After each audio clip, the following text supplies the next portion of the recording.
Hello, everyone. My name is Adam Sturman. I'm a producer here with Promethean Action.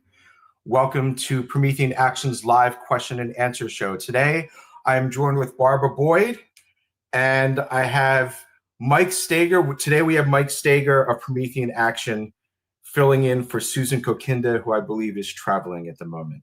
So welcome, Barbara, and welcome, Mike. I'm going to start today's show with a little clip of Donald Trump talking about Iran, because that really is the central issue at the moment. And so I want to pull this up, everyone, just to set the stage for today's show here. I love the inflation. You know why?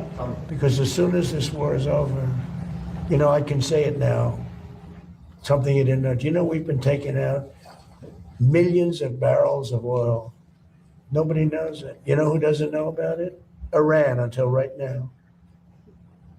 We took out the other night 22 ships late at night with no lights because they don't have any radar because we blasted the crap out of it. We took out, that's why oil's $85 a barrel. I mean, you take a look.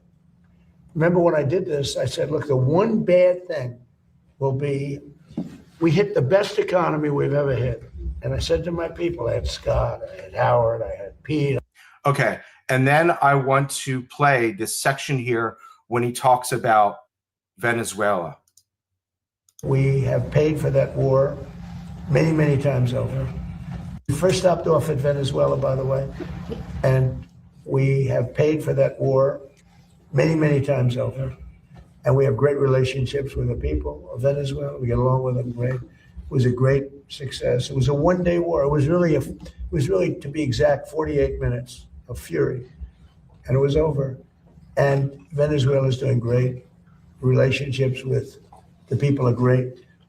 It's become a happy country, believe it or not. I mean, it's become a happy country, and we're taking out millions of barrels of oil from Venezuela, and then we went to Iran, and essentially, we've done the same thing. It doesn't look as pretty, but there's no Navy, 159 ships at the bottom of the sea.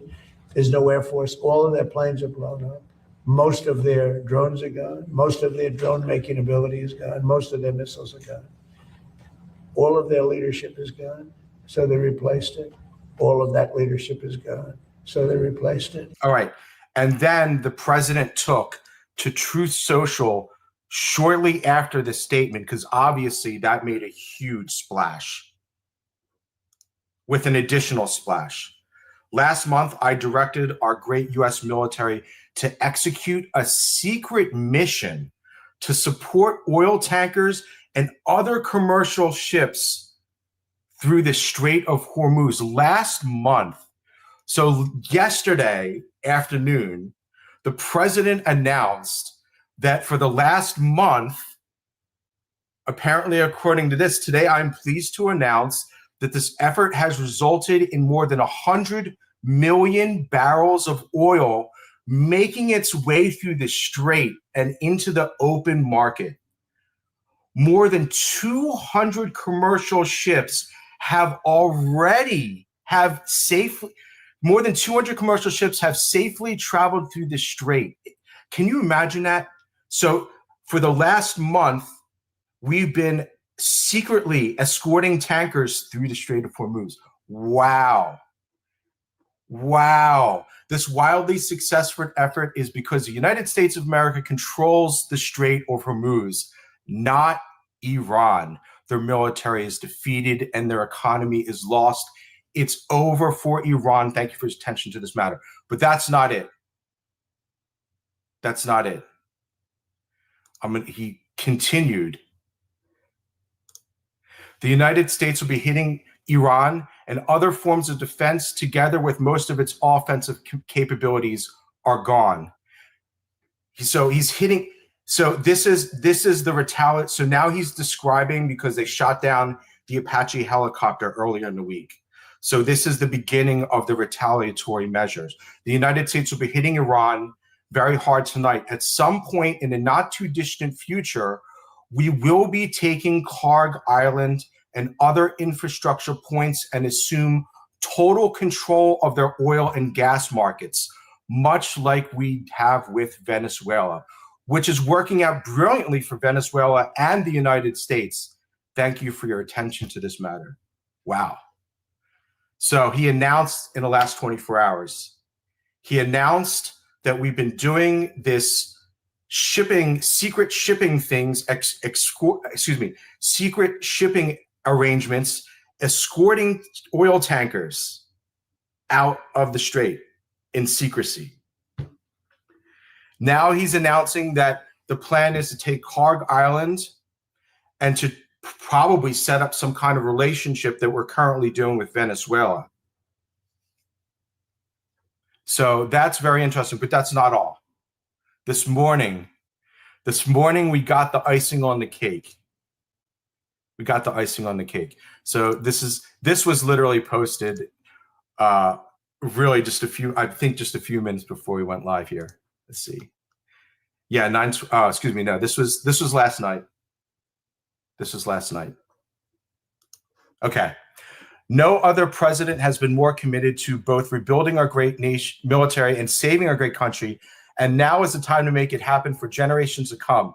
I'm hereby calling on Republicans in Congress to immediately advance and pass the forthcoming $350 billion reconciliation bill, Recon 3.0, which at the request of our great Department of War will include the Save America Act as well. No games, no delays, and no weak compromises. Do this ASAP. All right. So the president now is demanding that the Save America Act be included in the $300 billion reconciliation bill for the military. So I saw this last night, and I didn't really understand the significance of this. But I was flipping through X.com this morning, and Scott Presley here pops up, kind of reminded me what actually would make this so serious. Oh my gosh, I don't know what to say. President Trump just called for the Save America Act to be attached to the Budget Reconciliation 3.0. Reconciliation packages only require a simple majority in the Senate. This means that we could secure our elections with only 51 votes in the Senate. That could be pretty significant. This is pretty significant. Okay, Barbara and Susan, thank you everyone for joining us on YouTube and X.com. Barbara and Susan. No, you got Mike there. All right. Barbara and Mike, I'm going to be doing this a lot, guys. I'm so sorry. Barbara and Mike. Sorry, I'm just going to apologize in advance again. I'm sorry again because I'm going to do it. Barbara and Mike, please, your thoughts? Well, look, I think the situation in Iran has clearly come to a head, and it's very useful to talk about that from the standpoint of Venezuela. A lot of people don't understand what's at stake here in the Middle East. But if you go to the national security strategy, which we here at Promethean Action keep emphasizing to people, you really ought to read. The overall goal of all of this is to, number one, actually secure the United States. Now, what that means is securing our economy. And what Trump is completely focused on is what kind of energy do we actually need? Energy, obviously, oil, gas, nuclear power, all of those other things are critical to rebuilding our economy. We have to have a lot more of it than we presently have. And, you know, what he's talking about here in terms of Iran, in terms of Venezuela, is actually changing the whole world market on oil and gas. And there's a whole story which is not being told because the media is nuts and trying to use this war as a vehicle to defeat Trump in the midterms. And, you know, what the story is that the price of oil, which that little clip there that Adam plays tells you, you know, under the old way that this functioned, the price of oil being set by the City of London, being set by the crazy risk premium of Lloyd's Insurance and all that other crap which existed in the Middle East, should be at like $250 a barrel. Trump and Scott Bessent understand that totally. And what they're going for, what they're telling the Iranians is, you either sign the deal now, or we're just going to take it. Okay, we're going to take your means of existence and we're going to transform the country. Does that mean boots on the ground? Well, he clarified that, essentially this morning on Fox and Friends, saying, not really. We may have to do it. We may not. I don't know if the American people have the stomach for it. It's what I'd like to do. And he basically has been talking about Karg Island ever since 1984 as essential to, actually creating a new and different Iran, not a terrorist state. But, the real battle here is around reconfiguring the economy, which the national security strategy says, to maximally benefit the people of the United States. It says we want to get out of the Middle East and these endless conflicts in the Middle East. Well, you can't do that if you have terrorists like Hezbollah and like the Iranian mullahs, namely the IRGC, constantly working on behalf of your adversaries, whether it be the City of London or the various proxies which have existed for hundreds of years and created forever wars in the area. So that's what he's dealing with. Those are the balls which are in the air here. And it really is an overall battle to reconfigure the entire world's economy in favor of the United States, in favor of sovereign nation states like China, like India, like, basically everybody who could challenge potentially the control of the modern British Empire, that's who we're really doing battle with. So that's an overview. I think people need to constantly keep that in mind. And he said this morning, the only weapon the Iranians have left is our press and the Democratic Party. And now you see, with him actually going for the maximum confrontation with Congress, the entire defense budget tied to the Save America Act. Who are these guys? Where are they going to come out? How's this going to play out in terms of the midterms? This is the battle which is now actually joined after California, after all the things we've just been through. And it's going to be a very interesting coming period. So that's how I'd open it up. I'm sure we have lots of questions around, those ideas. Thank you, Barbara. Mike, anything for our audience? I think Barbara hit the nail on the head in terms of the key areas. I would just say, look, Trump has removed 25% of all vessels out of the Persian Gulf. So this isn't just a few ships. It's 25% probably in the last 2 to 3 weeks. That's a very real threat of him controlling the Strait of Hormuz. I think the Iran regime, most of us know it, is controlled by the IRGC. They're not willing to back down. And frankly, I don't think they have a lot of places to go to. Like Assad went to Russia. I don't think the IRGC have a lot of options. If people don't realize this, the Iranian economy was already collapsing back in January. The second largest Iranian bank went into default just a few months ago, and they've been squeezed. You would imagine prior to bombing the Gulf monarchies, some of these Iranian leaders would have had an escape route to some of the Bahrains or Qatars or Omans. But at this point, after this kind of escalation by Iran towards the entire region, these guys are really backed into a corner. I think Trump realizes it. I think he realizes the regime is not coherent. He's got kind of a Soleimani problem. The IRGC have far more power than the other clerics and political representatives want to admit. And he's got to force a deal. And I think that's what he's pursuing. I think this question of the Save America Act with the reconciliation bill is huge. He's basically backed Lindsey Graham in South Carolina for one reason, and that is to make sure Lindsey Graham floated this idea months ago over ICE and Border Patrol funding, that he could get it passed in a reconciliation bill. And this is something that now Trump is tasking this kind of crowd in the Senate. He's got Susan Collins in Maine, who initially backed the Save America Act and changed her vote on it or changed her position. But she's now got a much better chance in the Maine Senate race, given what's happened with Plattner. So I think Trump realizes there's a real chance here. He's putting pressure on the parliamentarian. I think we can get this thing through. And the thing that people don't realize about the massive defense packaging, because this gets kind of like, well, he's just growing the military. Trump is reorganizing the military industrial base around advanced scientific and industrial production. Some of that is military, like the Golden Dome, which is a higher scientific platform. It changes our entire production base.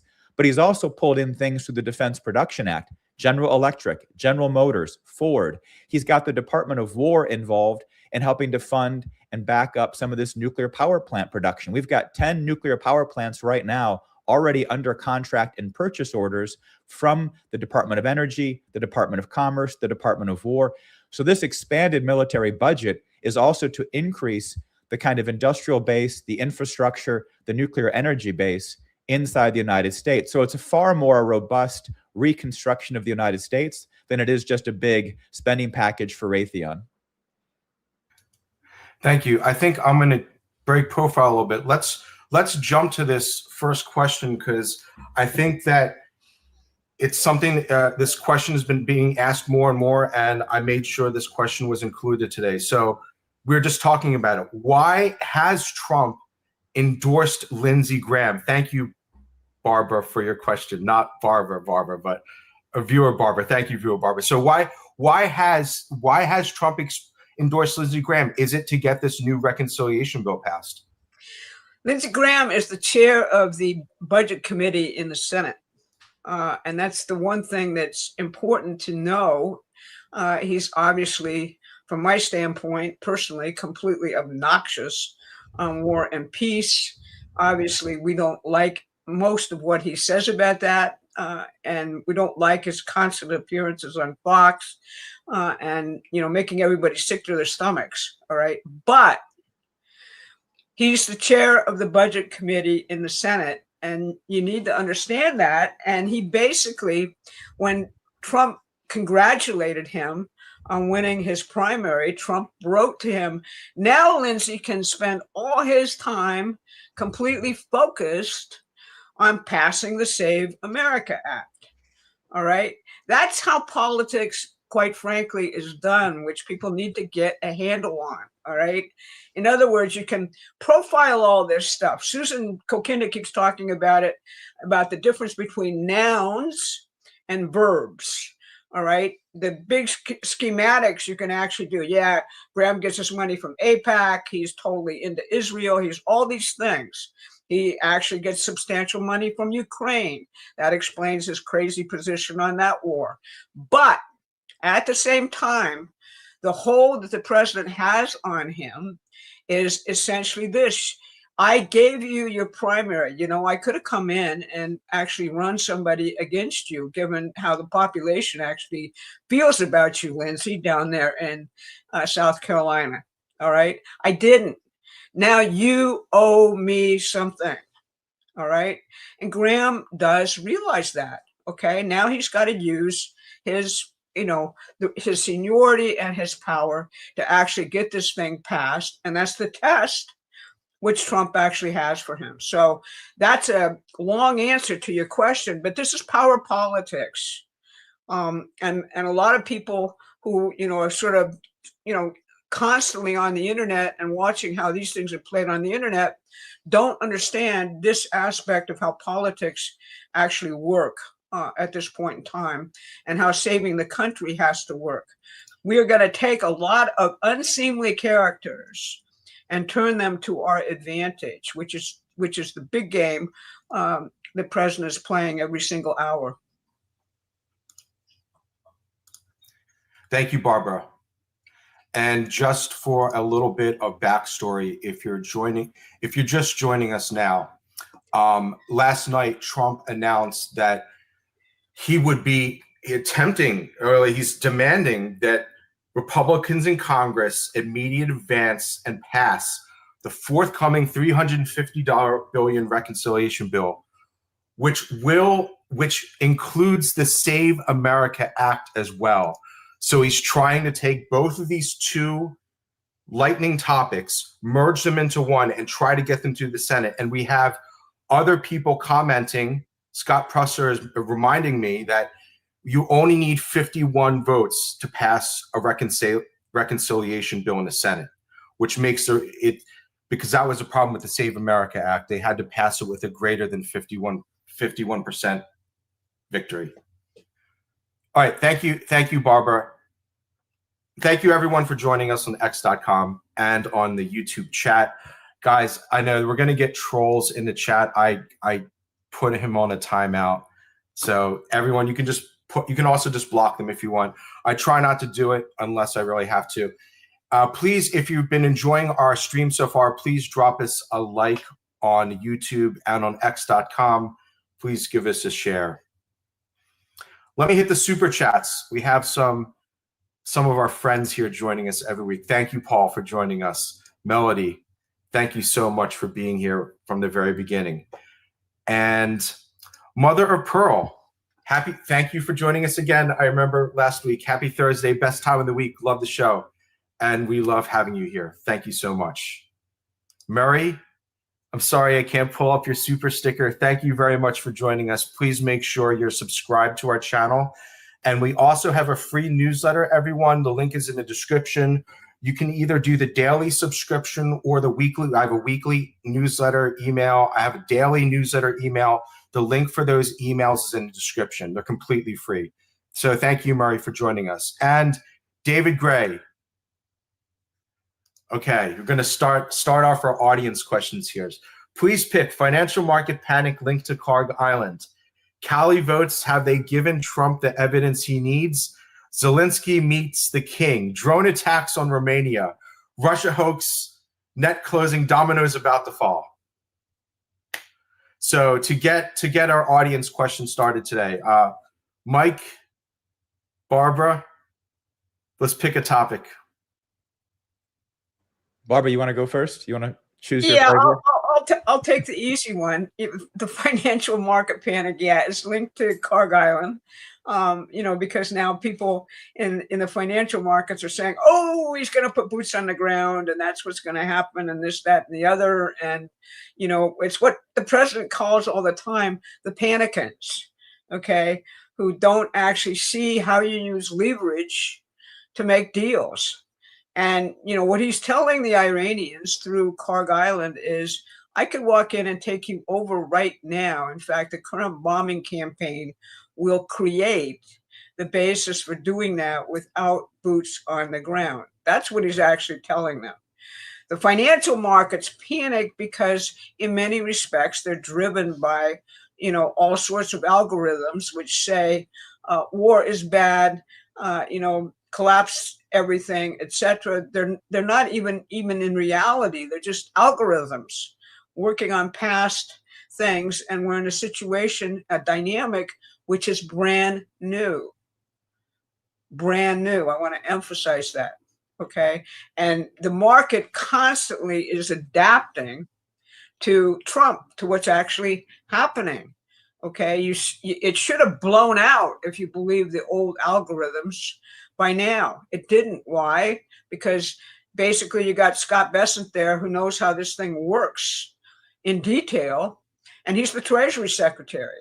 And he's doing the things which actually create an oversupply of oil in the world to actually meet the craziness in the commodities markets, which all exist in the City of London.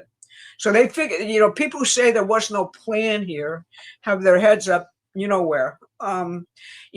Basically, they gamed all this stuff out well before it even started. There have been some unanticipated things like Iran attacking all its former allies, which has been very useful to us and very in accord with Trump's peace plan. But that's essentially what the driven panic is all about. It's kind of the last gasp of all these speculators. Thank you, Barbara. Mike. Yeah, I'll take the California question. I'm tied to that one for sure.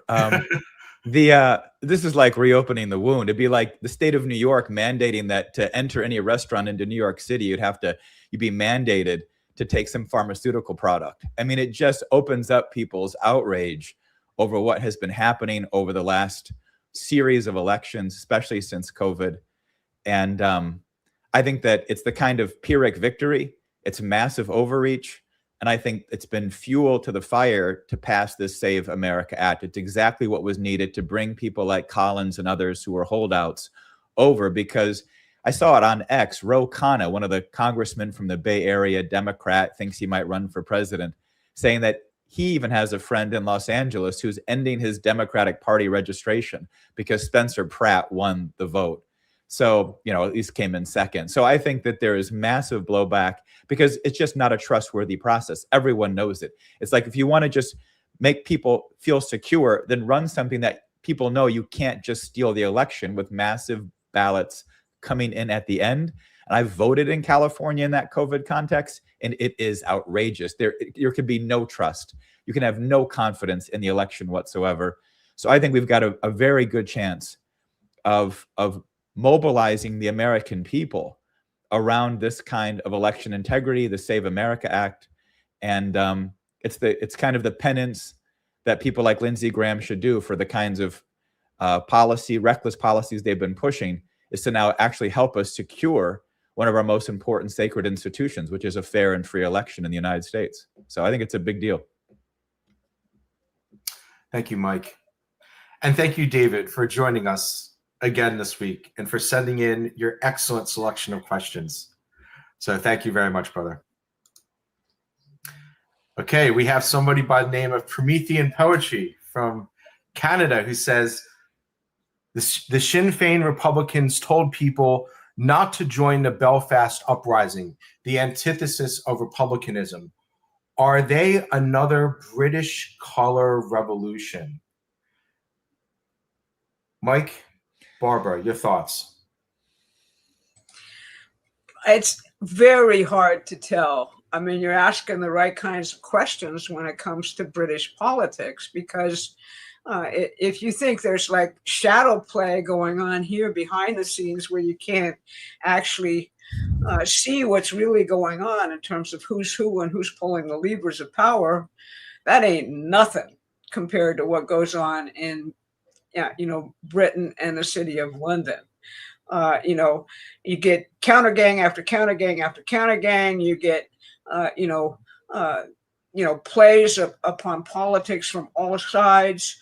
Obviously, there is vast outrage going on right now in terms of across all of Europe, not just the UK, around this question of open borders, uncontrolled immigration, really the idea of slave labor, if you actually want to get down to the roots of it. I was interested this morning. I saw, a post by our trade representative actually saying that the new terms of all trade agreements for the United States are going to be that you can't have slave labor. Well, that creates a real interesting, problem in terms of all of this open border stuff that has actually occurred, because the basis of it was, how do we get efficient economies, i.e. how do we not pay our workers, and how does that actually work? So, Jameson Greer hit the nail on the head in terms of the problem which the globalists presently have. Trump has confronted them directly in the sense that, we want to build an economy where workers prosper. It's completely different than what's gone on with the whole open borders situation in Europe, in the UK in particular. And, obviously, it's not just that you have, the people in Ireland and across the UK, completely outraged by immigrant crime.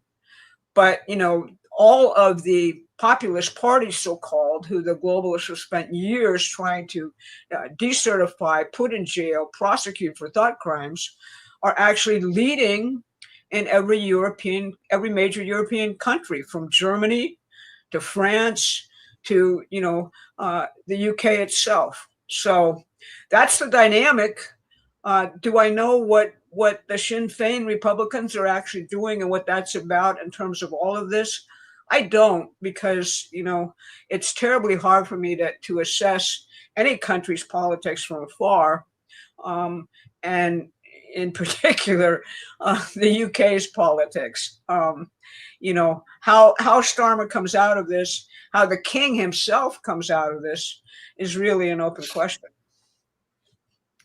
Thank you, Barbara. Mike, any thoughts on this one? Yeah, just as a proud Irish American, I think Sinn Féin sold out to the EU. like a decade ago. They went with the whole LGBT color revolution agenda, and they decided they wanted to unify Ireland under the EU, and that's total treason and betrayal. And they should go down, and some kind of new process, new kind of national industrial American system dynamic that would make the Carys, Matthew and Henry Carey, proud of what Ireland can become. Thank you, Mike. And thank you, Promethean Poetry, for joining us this afternoon or this morning. Please make sure you subscribe to the channel. I'm sure you're there. So thank you very much. See, wow, we have a bunch more. Okay, first off, thank you, Karen. I can't pull up your super sticker. Thank you very much for the support. We really appreciate it. And let's take this one before I get to the questions from our email newsletter. This was a story that was definitely building up. I didn't hear so much about this one over the last week, but last week there was a story that the Israeli IDF was going to merge with the U.S. military. Can we just say a few things on this, Barbara? Well, I don't think that that's actually, I mean, there's certain people who would take it that far in the Congress, don't get me wrong, or would take it that far within our intelligence community, but the bill does not actually say that. What it's talking about is there should be a joint technological agreement between the United States and Israel's relatively vast experience in things like dome defenses, drone defenses, etc., to enhance both nations' technological superiority in terms of fighting wars. Does that mean they're merging with American intelligence and everything else? Well, hey, it's already pretty effectively merged in terms of the Mossad and the CIA, and has been, for ever since James J. Angleton created, in essence, the Mossad from the CIA. All right, so that to me is not an issue. And secondly, none of this has any magnitude equivalent to the complete merger of our intelligence community with MI6 and Five Eyes and NATO, which is far, far, far more dangerous, more, disgusting, more off the mark in terms of a native US-based idea of what we want to do with intelligence than anything Israel could ever think about. So that's how I'd answer it. Thank you, Barbara. All right. So thank you, Lines, for sending in your question here. All right. So the next set of questions I'm going to ask come from our email newsletter. I mentioned it before, but I'll just mention it briefly. We have an email newsletter. I have both a weekly and a daily product now.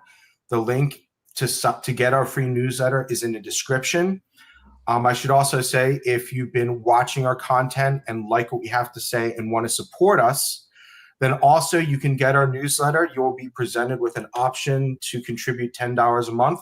So if you'd like to support us for $10 a month, the link for that is in the description. Again, to sign up for a free newsletter, there'll be options there for the free newsletter, and there'll be option there to support us for $10 a month. So please, everyone, if you like what we're doing, please consider supporting us. We are 100% reader and viewer supported. As far as I know, we're not taking any corporate contributions. All right. So the first question here is going to be on this international question here. And this first one here, excuse me. There we go. Yeah, StreamYard works a little bit funny.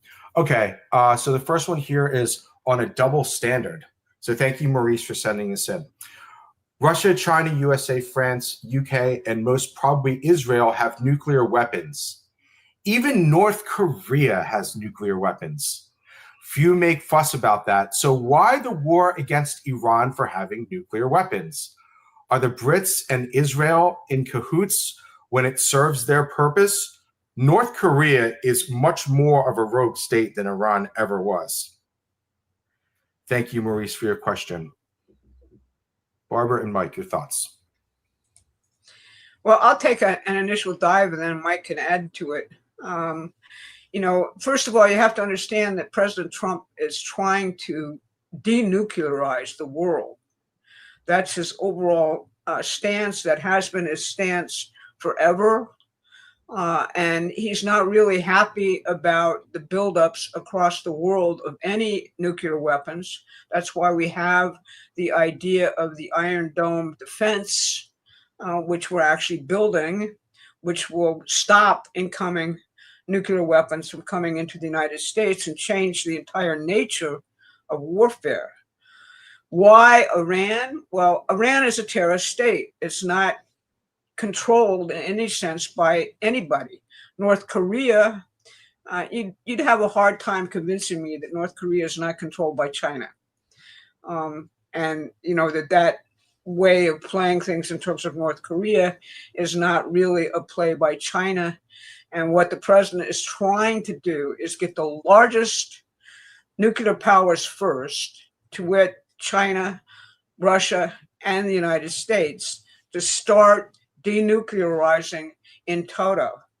Iran having a nuclear weapon is a threat to the world. And people forget that they started this negotiation with Jared Kushner and Steve Witkoff by saying we have enough nuclear material to have 9 bombs right now. All right. That is a threat, a genuine threat to the world. And people can play it any way they want to play it, but you're seeing how the IRGC operates before your eyes.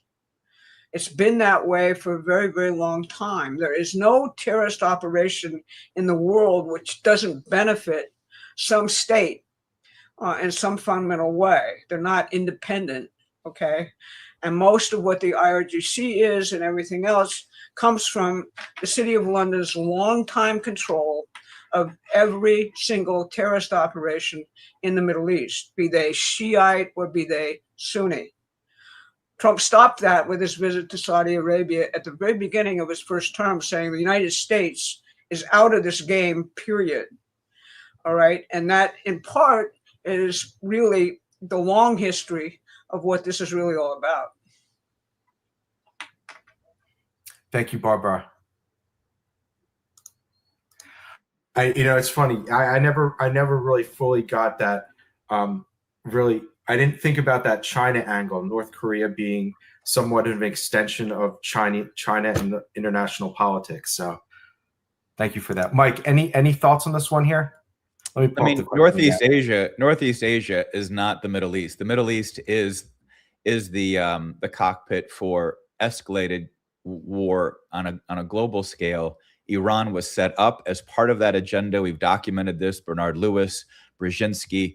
This was radical Islam to use as a basic weapon to threaten the world into a kind of chaos, which then Lloyds and others would control and profit and monetize. Trump realizes that. He's dedicated more time in his presidency to stabilizing the Middle East. And there's no doubt that the situation on October 7th, which escalated into this horrific war in Gaza, came out of Iran and Iran's interests, largely British, but through Iran, to destabilize the Middle East and prevent the Abraham Accords, to prevent long-term peace and stability. And I think the reality is that you have a military cult in the IRGC, which controls upwards of 50% of the entire Iranian economy, controlling that place. And I don't think the clerics or the so-called democratically elected political representatives have any real control in that country for quite some time, if ever, really. It's been an evolving dynamic, but certainly Soleimani was kind of king while he was there in power. So I think the situation is far more dangerous than Iran. And I'll just point to one clear evidence of that. Kim Jong-un and Trump could have one-on-one direct dialogue. They're having ongoing letter and other correspondence as we speak. He's had that since he came back in. There was never a chance to have dialogue with the clerics or the Ayatollah. And the reality is because the Ayatollah has not really been holding real power. And I think that's the fundamental difference, is that you can't trust Iran because you actually don't have a sense of who's even really in power. And that's why the negotiations have been hung up, because there's not a center of power in Iran to give it a coherent nation state status. Thank you, Mike. And thank you, Barbara. And I'd like to give a quick shout out here to some super chats. Thank you, Mary Ellen Johnson, for your very generous super chat. God bless your beautiful soul. So grateful for this podcast. And we're grateful for you tuning in, seriously, because the only way we've been able to reach the amount of people is because everyone actually enjoys tuning in. So thank you very much for watching us and for sharing our videos. Thank you, everyone who is sharing clips of our videos and not scrubbing off our watermarks or like redirecting people. Thank you very much, everyone, for sharing our clips all over social media. And thank you, Mary Ellen Johnson. Please make sure you subscribe to the channel and consider getting our free newsletter. Also, I have a shout out here for the real Tommy Guns. Longtime listener, got my Promethean cap. Thank y'all, true patriots. Thank you very much, Tommy, for tuning in and for taking what we have to say into your soul. Thank you very much for tuning in. Okay, I'm going to hop back here to, let's take this question here. Somebody kind of just saying their thanks for the Lindsey Graham issue. I'm glad you said what you said about Lindsey Graham. I'm from South Carolina. I could not understand why Trump kept trusting him. He's like a snake in a grass shore. Thank you for all you do. So thank you, Jack. Barbara and Mike, any comments on this before we move on? Well, I could spend all day unloading on Lindsey Graham, so I'll pass it up. Okay. Thank you, Barbara. And thank you, brother, for sending in your generous super chat. Okay, we have plenty more questions. And thank you, everyone, for sending in your questions. All right, let's jump into a question on China. Should China be trusted in all of this? That was question number 4. Okay, Curious in Arizona says, can you point to evidence that Beijing is not working hard to undermine and prevent the reestablishment of the American system and establish global hegemony for itself? Lacking such evidence, why shouldn't China be treated as an enemy? Why shouldn't China be treated as an enemy by Trump? China's behavior towards the U.S. for many decades has been that of a dedicated enemy, not just a competitor. The global realignment which you describe positions China as an economic competitor versus a dedicated enemy, and I don't see evidence of that mindset in Beijing. Thank you, Curious in Arizona, for your question and comment. Mike, you want to take a shot at starting that? Yeah, sure. I think there's been, look, there's a kind of a fight in China, and I don't think it's not been maybe a balanced one per se. What the communism of Mao was set up largely by kind of British and globalist interests to play the exact role China was beginning to play in this kind of globalized economy. And they became the kind of sweatshop of the world, cheap labor supply, cheap manufacturing. And what you saw was a rise of billionaires dominating China. And that's been a kind of corruption that China now is trying to confront and clean out. What Trump's challenging China is to say, look, that doesn't function, that doesn't work. And there are some people in China at various political levels who recognize that that is not the pathway to go, that it's led to intrinsic corruption in China, that it leads to political instability. But China's got a difficult problem. They've got to try to hold the nation together, and it's been a 2,000-year-old problem in China. The Chinese like to break off into their own separate provinces, their own separate princedoms and kingdoms. It's hard to hold the nation together. So that's kind of an underlying threat that China constantly faces. And they've tried to nationalize the Mandarin language. There's all kinds of things they've had to do that most people wouldn't have any idea of to try to rectify this lack of real national unity inside China. But the other current that has developed is a study of people like Friedrich List, who was a German proponent of the American system, who learned it from the United States, came to Pennsylvania, saw what it was in the 19th century, and became an exponent not of Marxism or of cultural Marxism, but of the real kind of American system of industry and of national development. And Trump is challenging China to move in that direction. And I think the question is, when you're presenting the idea that the old system is gone and we're going to replace it with a new system, there's a lot of status quo people that hold on. They want stability, especially true in East Asian cultures. They like stability uber alles. Over everything else, they want stability. So saying we're going to change the entire global economic system puts a lot of them into kind of panic. And there's no doubt that under this kind of globalist mindset of globalization and cheap labor, China saw itself as becoming kind of a global economic hegemon. And some people in China got a little heady with that kind of idea of China would become the new dominant global economic power. Trump has challenged that. He's undermined it. Obviously, most people in the world, including in the United States, don't want a Chinese communist social control system as the basis of the global economy. And I think the question is presenting it in such a way, and I think President Trump has done this, you've got to show that the old system is dead. You're going to kill it. And I think in some cases, what Trump has shown in Iran is that we are killing the old system. The vestiges of this kind of divided world, this kind of new Cold War era of China, Iran, Russia, North Korea as a bloc, he's saying we're killing that system. You're not going to benefit off of cheap Iranian oil, but we're going to have a much longer term stable system led by the United States, founded on the US dollar-based system, but based on nations having the right to industrialize, build up, and to thrive, a system of nation states.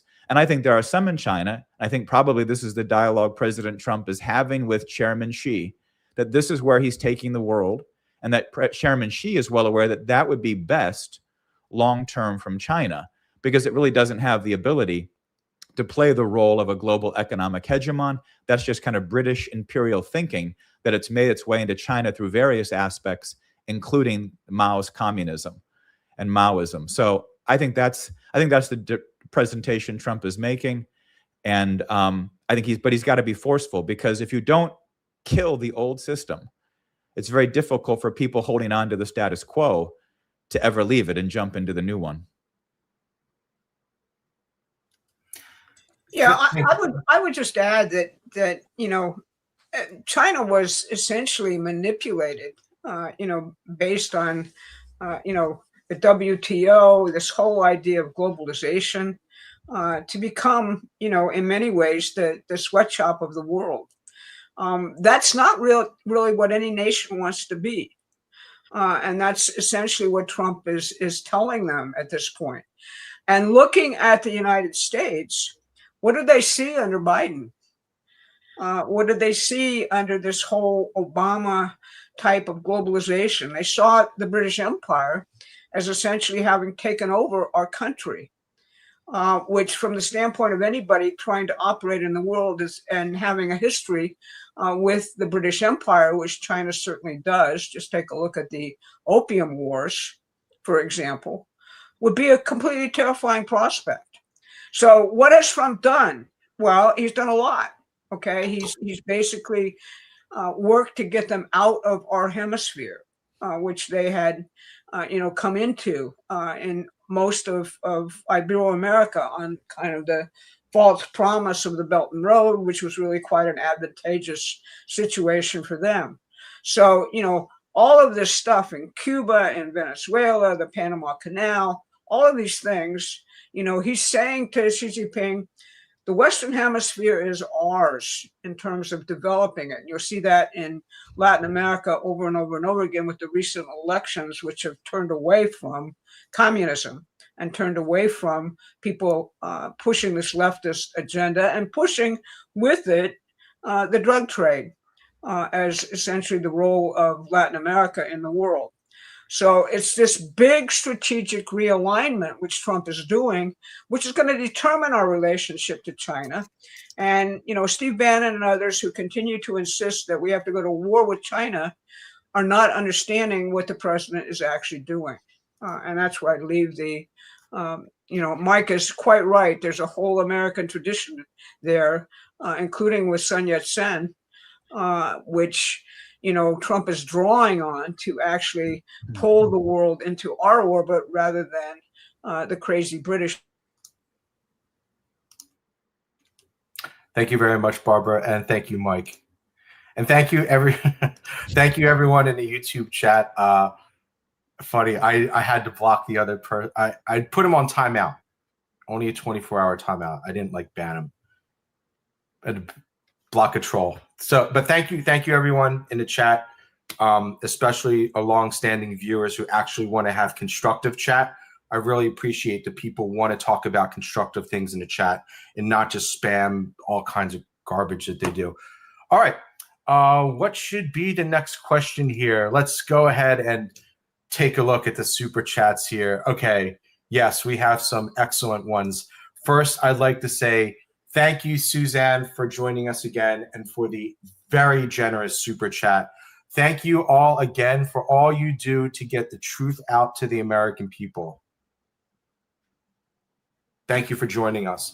It's because people like you watch us and then talk about us with your friends and family. That's how we were able to grow so quickly. So thank you very much for joining us. Thank you for telling us. I'm sure maybe you tell your friends and family about us. So thank you, everyone. Thank you, Suzanne, for the super chat.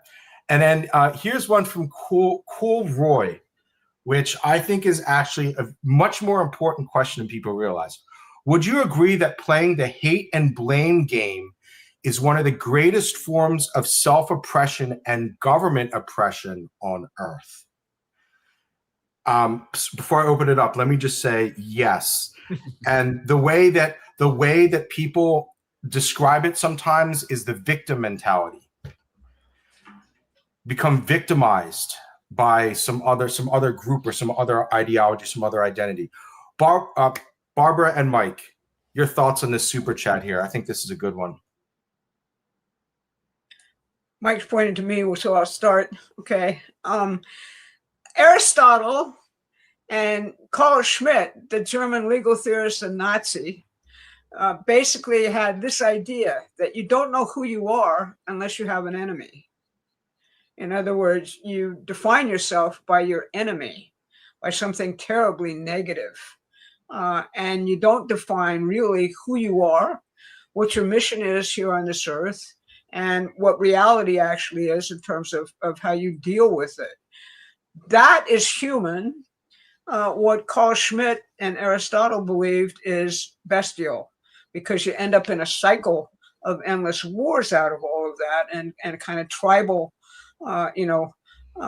policing of yourselves based on tribal ideas and identities rather than superseding them to actually fulfill our mission here on earth, which Genesis tells us what it is. Go forth, multiply, and subdue the earth. And I really think that's completely different than either Aristotle or Carl Schmitt. Yeah, so Carl Schmitt, I just went and reminded myself, his entire thesis was based on the friend-enemy distinction. That was kind of like the central thesis to it. But yes, this issue of building these gangs and then counter gangs of different varieties, and then having that kind of gang, counter gang warfare play out in a public sphere, that in my mind is basically has been what's controlling essentially all of modern politics, is using that control mechanism in one way or another, for sure. Mike, any thoughts? Yeah, I mean, let's just take it into the British question, because this is how they tried to control their empire. I mean, they did it in East Africa, but probably the most famous case is in India, where Hindus were the majority. The British power would back the Muslim minority, and to aggravate the sense that the Hindus had a right to, if they had the majority, to kind of direct where they wanted to go. And then, but in the Muslim controlled areas near the Indus and West India, which is now Pakistan, they would back the Hindu minority and aggravate the Muslim majority, to the point where you would get this kind of potential major backlash where it was completely unequal. It's not parity in terms of the kind of conditions, but you get this emotional backlash that creates civil war. And that's exactly what happened in India when the British left in 1947. A civil war broke out on religious lines, killing up to 2 million people. And that's the kind of thing you see them attempting to provoke, whether it's in Belfast or the Henry Nowak case or the George Floyd dynamic in the United States.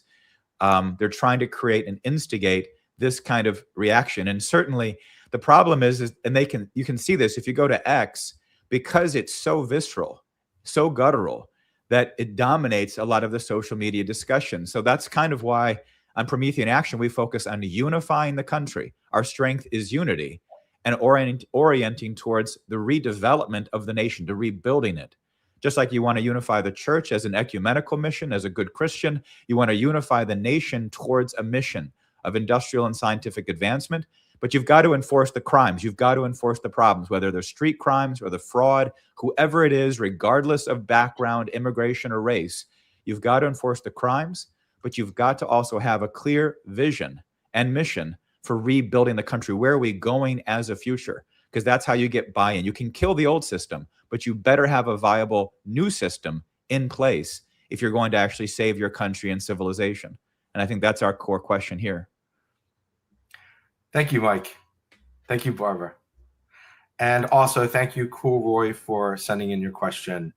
AWOL Stu says, it's easier to lie than to say you've been lied to. That's actually a very truthful thing in life. Admitting that you were wrong, it actually takes a significant amount of courage. It's easier to lie. So thank you very much, AWOL Stu, for joining us today. I have a super chat here from another Susan. Thank you, Susan Hogan, for the very generous super chat. Promethean Action has been an absolute game changer. Thank you for all you do. Thursday mornings are my favorite. Barbara, what do you have to say? I say we got to continue to change the game. We have a big task ahead of us, which is the midterm elections, okay? And that's been on everybody's mind. It is probably the strategic factor in the whole world right now. All of the opposition to Trump is being run not because, these people particularly care about the policies. They care about, can we get power over the United States again? Can we get back to Biden? Can we get back to an absolutely absent American president where the staff and the experts, so-called, are running everything? People talk about the Epstein billionaires. Well, I don't think they're the problem, to tell you the truth, folks. I think the experts, the so-called academic experts, the so-called think tank experts who have led us into the dumps over the past period on behalf of the elite, on behalf of certain corrupt elite, and most certainly the globalists in power in Europe and the City of London. But those are the real problems we have here. Just think about, all of the battles taking place now. How come somebody who doesn't know anything about the intelligence community shouldn't be in control of the intelligence community if they're actually working on behalf of the president? Ask yourself that question. Well, we need the experts in the intelligence community to run our intelligence, all right? That's so much crap, because the reality is our intelligence community is completely integrated with the damn MI6 and the City of London, who've run a coup against the United States for, literally for centuries, but really emphatically during the last 10 years. So we got a big job to do, okay? And it's cleaning out all of the rot and instituting, Trump's actual agenda from 2024, and doing it in the face of all of these operations, many of which are foreign-based, being directed at defeating the president, defeating America first, actually trying to get us back to what they consider to be normal, i.e. the whole, insane regime that we all suffered under during COVID and under Joe Biden. So that's what I think is critical here, and focusing on that mission. Thank you, Barbara. And I think you helped determine what the next question is going to be, because let's switch to the issue of midterms and elections right now. And so thank you very much, Susan, for your very generous super chat. I just want to make sure that you're subscribed to our YouTube channel here. Our next live show, our next pre-recorded political updates going to be on Saturday and then on Monday. So please make sure you're subscribed to the channel and hit the notification bell. Hopefully YouTube sends you notifications. So thank you. All right, let's go to some questions from our newsletter subscribers. This time, I'm going to take 2 here on the midterm elections.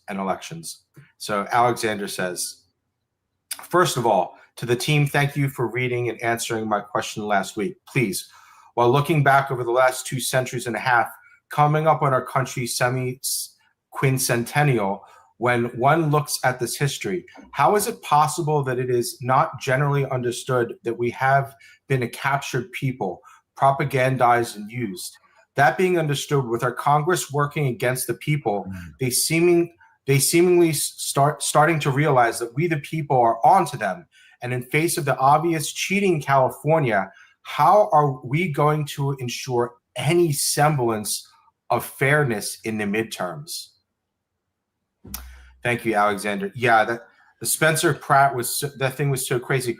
All the election things, they all called it for Pratt. I mean, by all the usual statistical methods, Pratt had won. and then literally just a few days later, everyone's, the whole thing's, it's absolutely crazy. Thank you, Alexander. And I'm going to take this one here from David.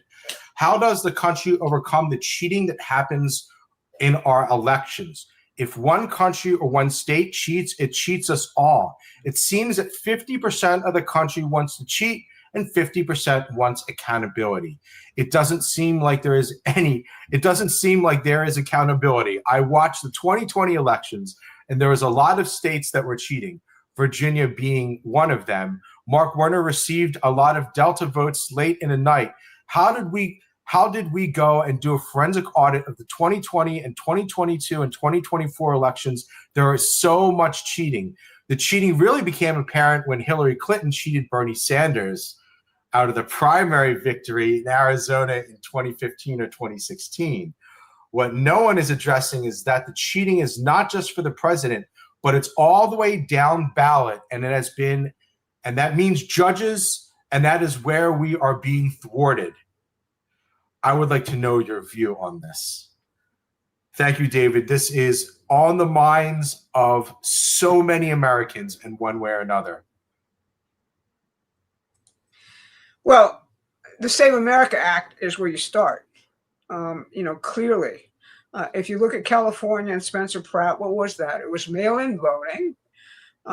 Basically Newsom passed a law in this, basically saying that you can't challenge the signature on a mail-in ballot if it doesn't conform to what's in the register of voters.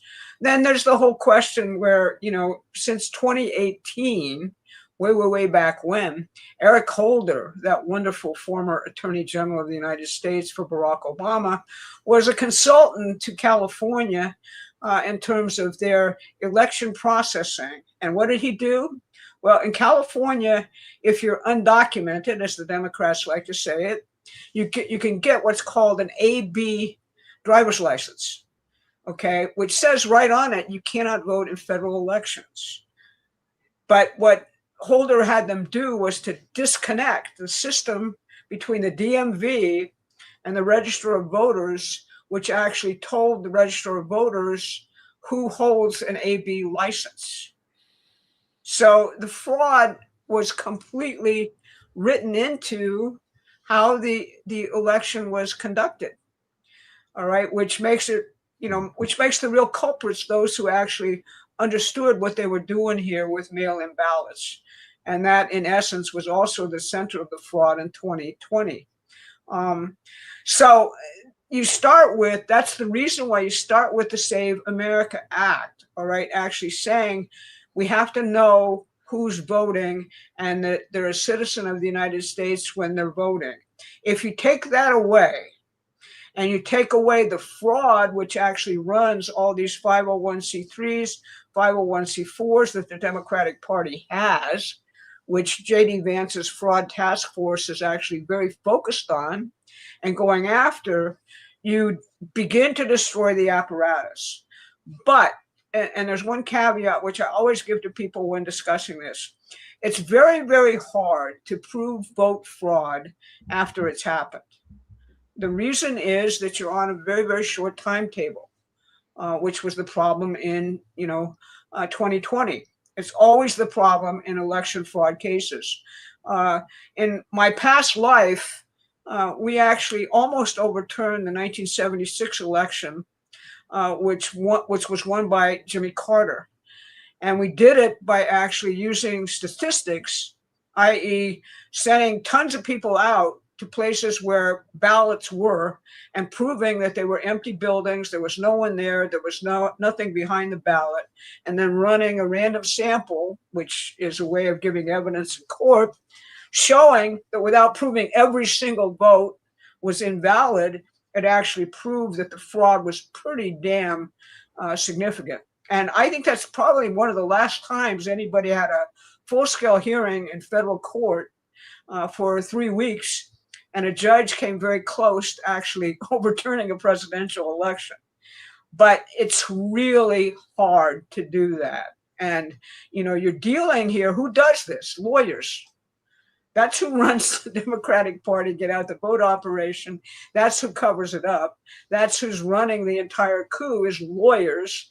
And believe me, they know all the laws. They know how to manipulate them. They know how not to get caught, which is why you have to have what we had in November, massive turnout, too big, as the president said, to rig. And that's what we got to really work on. That should be our focus, along with getting the Save America Act passed, along with supporting the vice president's efforts in terms of this entire fraud crackdown, all of which will have an enormous impact on this overall landscape. Thank you. Yes, and actually, let me just pull this up. Fender 8Man, just kind of complete your thought. Trump is timing the exposure of a lot of crime and fraud for the midterms. Thank God for Promethean. Thank you, Fender, for joining us again. So yes, exactly. Just as Barbara said, this whole timing of the exposure of all the crime and all the frauds. Yes, that's exactly leading up to this midterm crescendo. Mike, any thoughts on the election and the Save America Act, especially in light of what's happened in California? Well, I just think we have to just acknowledge the fact that what Spencer Pratt proved was that the American people are ready to be mobilized on a large scale. Like, we really are gaining an overwhelming majority. I mean, we are continuing to penetrate. We're not stealing the vote. We're stealing their base. We're stealing people who recognize that this kind of regime can't stay in power any longer, because it's just unleashing a kind of savage criminality on every aspect of American life, from the Medicaid frauds to the drug use and homelessness, to the destruction of education. Basic everyday life has been ruined by this regime, and their only ability to stay in power is to steal the vote. And I think that was what was blatantly demonstrated in California. I think that's a big win. In terms of, if you look at that as a battle, that was a big win for us, because it's going to spill over now into the November election. They had to steal the vote in the primary. They couldn't hold it off until the November election. We've forced the issue. I think we just, as Barbara said, I think all of this should indicate we should mobilize, get into areas that you don't think are responding, because there's a lot of people who see what's taking place and are outraged, but they just need a kind of engagement. They need that kind of Spencer Pratt excitement. We've got to get more Republican campaigns to run that kind of enthusiastic mobilization of a population outside the typical Republican base. And that's kind of what I think Promethean Action we're going to be doing here leading up into this November midterm. Thank you. Okay, I'm gonna continue here with some super chats, and we're gonna stay on domestic issues for just a little bit longer. I have plenty of issues. I have plenty to discuss here on that. First, I'd like to give a quick shout out here to Medallion. Thank you to Promethean Action. I appreciate your wisdom, intellects, and contribution to the war effort. Thank you very much, brother, for joining us. Please make sure you're subscribed. All right. And I have Scott B here. who comes in, and I think this is what you're talking about. Isn't the Senate parliamentarian opinion just an opinion that the Senate leader can ignore? I don't know the details on this. Barbara, Susan, do you know the details on this whole the Senate the parliamentarian or whatever they call it? We got to make sure Mike is Mike.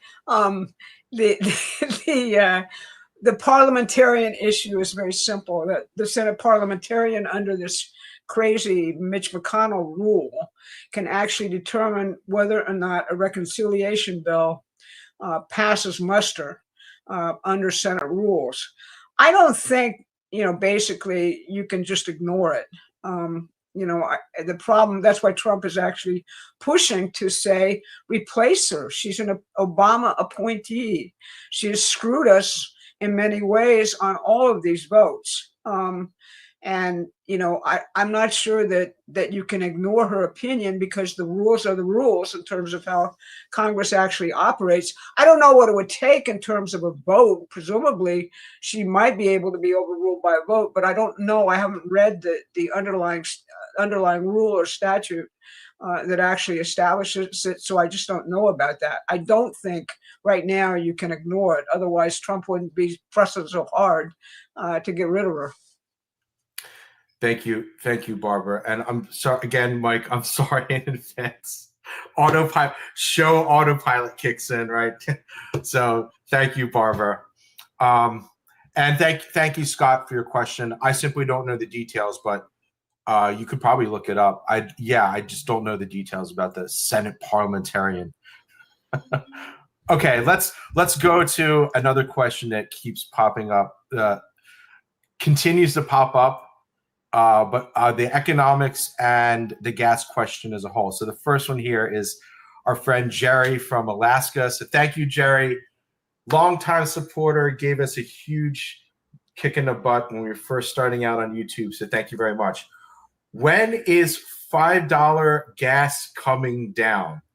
Without it, Trump is dead. Well, I don't know about dead, but I think he's on top of it, especially what we've just discussed in the beginning of the show. So Michael says, I'm a disabled retired veteran. My bank account is totally getting destroyed with the economics and the taxes. What are your thoughts on Trump's economics and the zero taxes for people like me? I don't know how much more of this I can take. Thank you, Michael, for sending in your question. And Stephanie says, for those of us who are new here, could you please explain exactly why our gas is so high when we don't even get it from Iran? Thank you, Stephanie. Mike, your thoughts? Yeah, I mean, I think the main question is what we've talked about at the beginning of the show. Trump is dealing with a problem in Iran, and there's a number of reasons why he confronted it now. But that once he deals with Iran, those gas prices are coming down hard and fast. But the reality is that general inflation is continuing to be much, much lower than people have expected. You've got increasing jobs, increasing income. The problem is you have people on fixed income. You have a lot of people in this country that have been injured by the deindustrialization, and you're not going to just see that turn around, much like you are some of the financial numbers or kind of broader macroeconomic numbers. And so I think we've just got to rally around a single question, which is, are we making the structural changes that are going to make the country a long-term success? Because if we don't have that sense, if we're wanting to be appeased by the short-term immediate effects, that's how we've been manipulated down this pathway, down this rotten road for decades. Solve the short term, alleviate the pain a little bit, while the enemy just dragged us practically off the cliff and has ripped apart our country. So Trump is dealing with the deep structural questions. Barbara mentioned it. Jamieson Greer is basically pushing all of the countries, including Mexico and Canada, that import products from cheap slave labor economies, that's no longer tolerable. Canada is now being told by a bunch of its trade partners that if they don't have access to the United States market, those trade agreements are basically gone. I mean, Trump has reorganized much of the global economy to begin to benefit the American working class. So I think prices are going to come down as soon as the Iran war ends. Trump knows it. He knows he's got the Iran regime kind of on the brink. But this is going to be a tough crowd. As I mentioned at the beginning, there's no place. I mean, at least it's not clear. Maybe there is. Maybe they're trying to find an escape valve for this IRGC grouping of generals who are largely dominating the regime and dominating the Iranian economy. They've now bombed and attacked some of their closest allies. Scott Bessent came out and said that the bank accounts that a lot of these Gulf monarchies were protecting and kind of veiling from U.S. oversight are no longer. They're now handing over the bank accounts and saying, here's where all the IRGC accounts and financing was going. So we have far more greater control over this regime. They've closed themselves off, so they're much more backed into a corner. But I think Trump's going to finish the job on Iran. He knows that if he pulls back now, everything he's done in the Middle East and over the course of the 6 months with this kind of confrontation with Iran would be for naught. There's no way he can do that. He knows he's got it in sight, and he's just got to hold steady. And like Barbara said, the biggest problem Iran sees, or the biggest problem we have, is that Iran sees the New York Times and the Democrats are hoping Trump loses. They're hoping the economy gets worse. They're hoping the gas prices stay high. And so I think the real enemy, the real problem we've got to deal with is exposing the fact that gas prices today are lower than they were under Joe Biden. They're much lower than if Kamala Harris was president, and that we're going to rebuild our country long term. We're making the deeper structural changes. There's all this talk of AI and data centers and the AI stock market. All of that's a problem we can confront. Trump is prepared to confront it. But the deeper problem of reorganizing our economy to benefit the working class are the steps we're taking. And to me, those are the reasons why we make sacrifices. You don't want to sacrifice for a country that's get it flushed by a bunch of globalists. But if you have an administration fighting to defend the long-term viability of your country for the working people of that nation, like we have under President Trump, we've got to be willing to hold steady. It's a war we're winning, and I think we've got to just kind of keep that in focus. So that's my perspective on this, because it's true. It hits hard. It hits the wallet, but it's a short-term pain for a very big long-term gain. Yeah, I think in answer to the person living on a fixed income, I know what that's like in the present economy. It's very, very difficult. And I can't tell you anything other than what Mike just said. We're restructuring our way out of what was about to become the biggest financial crash in history. That's what it meant when you were actually trying to get rid of fossil fuels entirely under Biden, shutting down refineries, putting all these taxes in blue states on oil and gas and at the pump. It is coming down already in red or purple states. I just pulled into my gas station here in Virginia yesterday, and I paid $3.60 a gallon. All right. So it's the states that don't have this massive tax burden on fossil fuels that are seeing the decline right now, and places like California and other places that have penalized fossil fuel production under Biden and shut down capacity, who are really suffering. So, I think the biggest problem that we have right now in terms of inflation and everything else is healthcare costs, which is outside the parameter of what most people see daily. But the food price inflation, beef, is unreachable. Well, that's a supply problem. Our cattle herds have been devastated under Biden. Okay, and under those policies, we've got to figure out a way to compensate for that. The grocery prices, obviously are inflated because of fuel stuff. All right, that will come down, or should come down, once the war is over, and once everything Trump is doing actually kicks in. Healthcare costs are another matter for somebody living on a fixed income. He's trying to deal with that by taking the biggest factor out of it, i.e. prescription drug prices, and setting up a whole alternative market where you're paying the cheapest price anywhere in the world for prescription drugs. And then you've got to attack it on the basis of going after private equity and other things who have completely altered the terrain of medical practice in the United States. But they did that because of Obamacare. So this is not a Trump-created problem, and he's trying to deal with it across the board. So that's how I'd answer your question. It obviously hurts if the whole idea that Trump is doing is, I want to basically create income for working people, which outpaces inflation.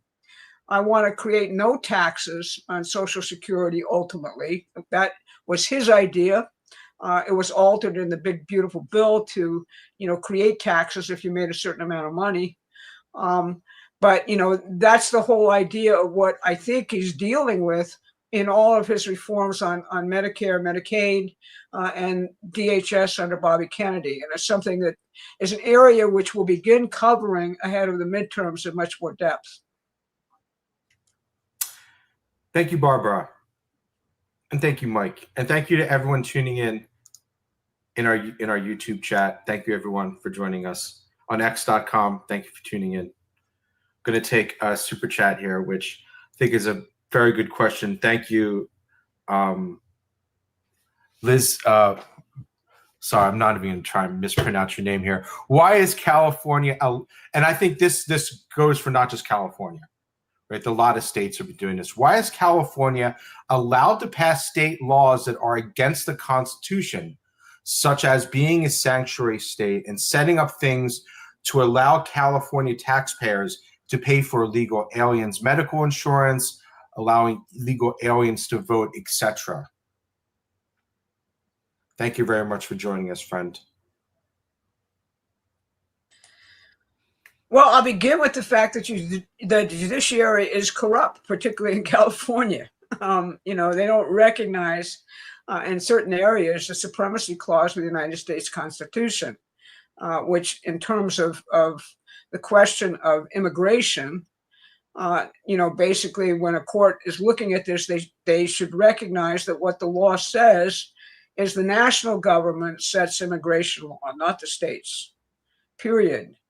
And that has not been upheld at all by any of the courts in democratic states in the immigration crackdown. And that's really the simple answer to your question. In terms of allowing illegals to vote, that's a more mixed question, which the Save America Act will actually solve, constitutionally, by knocking out the primary means for actually doing it. With respect to medical insurance, it depends on whether you're talking about Medicare or Medicaid. Medicaid is a state program. And what happens is the federal government just gives block grants to the states to administer their own Medicaid funds. Now, what the fraud task force is doing is going after all of the fraud in Medicaid, which has occurred under those block grants. And hopefully that will alter a lot of the things which are going on around, the health question in terms of people who are undocumented. The overall thing here is to get all the millions of people who came into this country under Joe Biden completely unvetted, out of the country in one way or the other. And that's essentially what the administration is trying to do. So that's how I'd answer your question. It's a constitutional issue, fundamentally, and we're dealing with a very, very, very corrupt judiciary in blue states. You have a Supreme Court justice who can't even tell us what a woman is.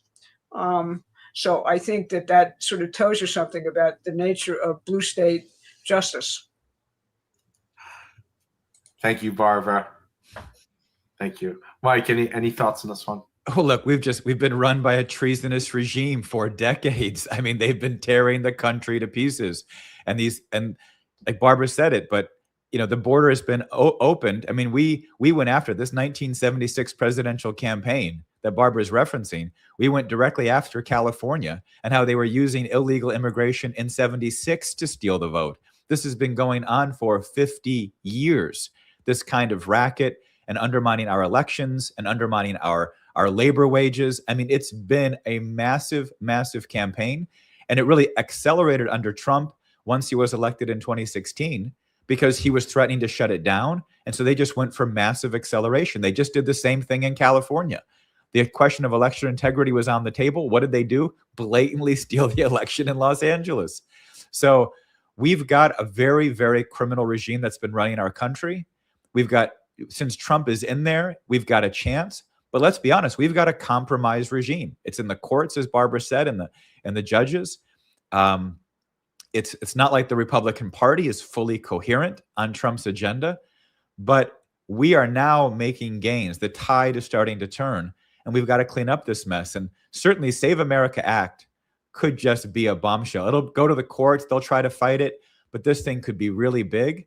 It could mean federal. I have to imagine, and maybe Barbara could say more, but I have to imagine this could potentially mean deploying federal observers for the election to make sure it's according to the legal process. You've got the U.S. Postal Service, who has agreed to abide by Trump's executive order that they will not be delivering ballots, mail-in ballots, to people that are not verified citizens of the country. So there is a kind of comprehensive chance to shift this. And I think people don't like Lindsey Graham. I think Lindsey Graham's office should probably be flooded based on Trump's comments with phone calls saying, hey, Lindsey, we just heard Trump said, get this done. We want you to get this done. I think a lot of the senators' offices need to hear it. Thune needs to hear it. Collins needs to hear it. But we've got a chance to secure the elections for the first time in decades. And a lot of these other laws and judges and people that have gotten elected, even in the state houses, it's been made possible by this kind of corruption. So I think the tide's turning, but we have just had a criminal regime, and we just can't forget how deep and how long that's been going on for. Yeah, this liberal rot has taken its toll for many decades, but I think we're getting close to turning the corner on it. Thank you very much, Michael. And thank you, friend, for tuning in today. Please make sure you're subscribed to our channel. Everyone, we have a free newsletter.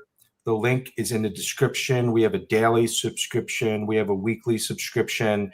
If you'd like to contribute some money, you can also sign up for our free newsletter. Thank you very much, everyone. I have plenty of questions here. First, I'm going to say thank you to Colleen for your super sticker. I can't pull it up. Thank you for joining us today. Pete says, thank you, Promac. Keep up the good fight. Thank you for joining us. As long as people keep watching, we're still going to keep being here for you guys. So thank you very much. And Ziggy brings up something here I think it's good to address in the general. So there was just this, my friend too, about an hour ago, the Pentagon got hit with some biohazard thing where they had to evacuate the hazmat teams, evacuated 2 of the floors.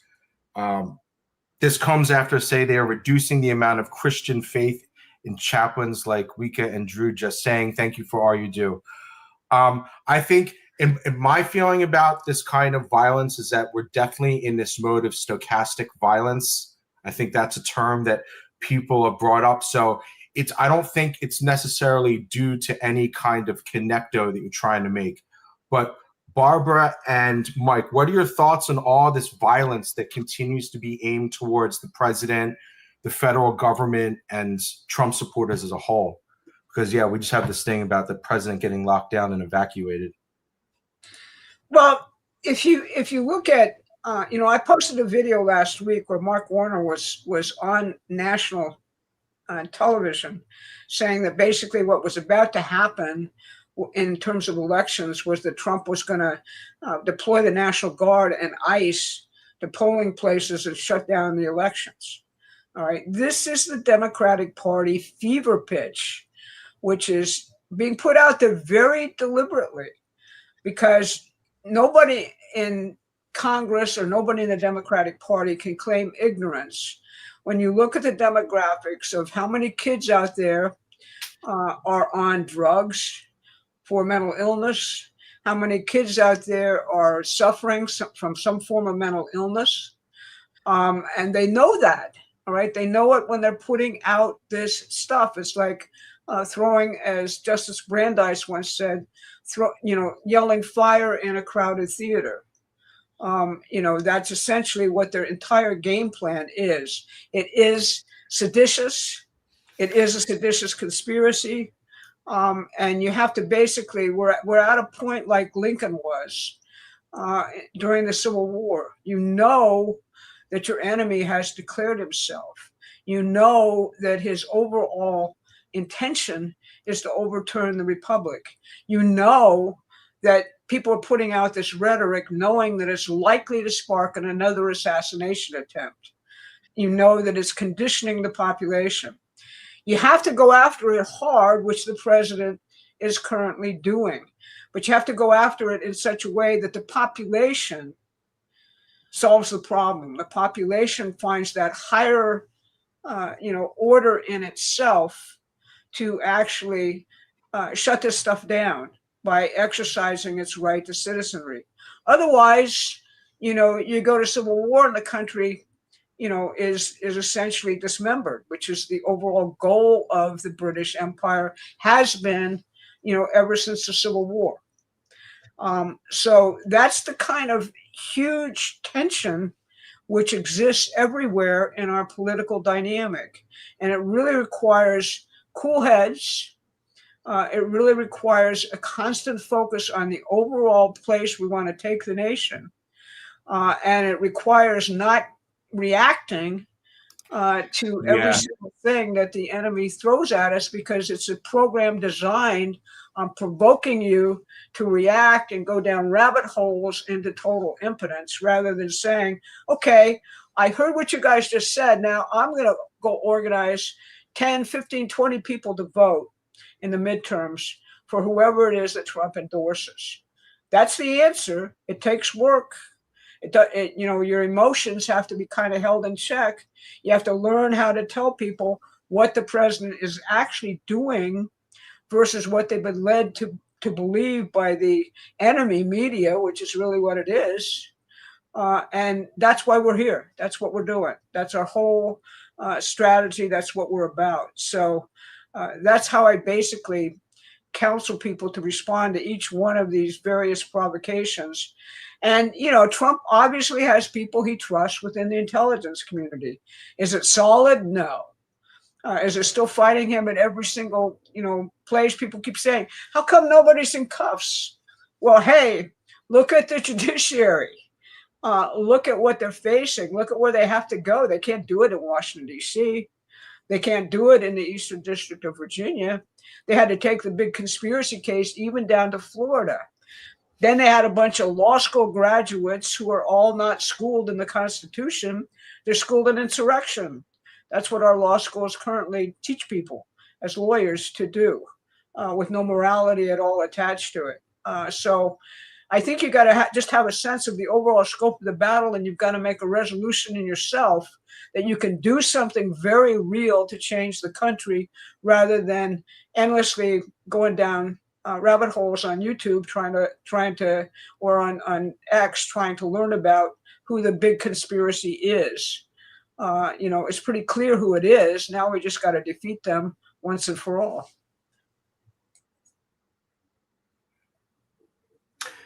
Yep. Yes, Barbara. Bring up something that's very important that I was just thinking about this morning. People don't realize the amount of media messages we've just become so used to it. These smartphones, social media, even just advertising, the amount of media. You walk outside, you're bombarded with messages. And that's the big problem today, is that people are bombarded so much with messaging that you kind of lose your own independent thoughts about the world.